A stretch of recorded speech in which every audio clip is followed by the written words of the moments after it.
Donald Trump, thank you for banning these sick Muslims who are oppressing people.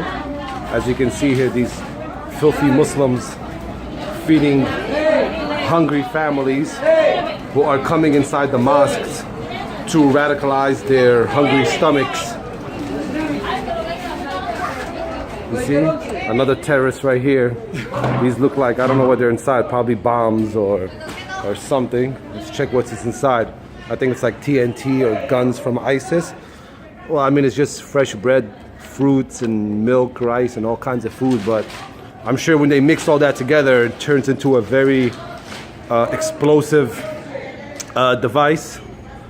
As you can see here, look at these Muslims. I'm telling you, it's gonna get worse and worse, folks.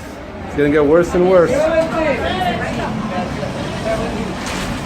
We gotta stop these Muslims. We gotta stop these Muslims.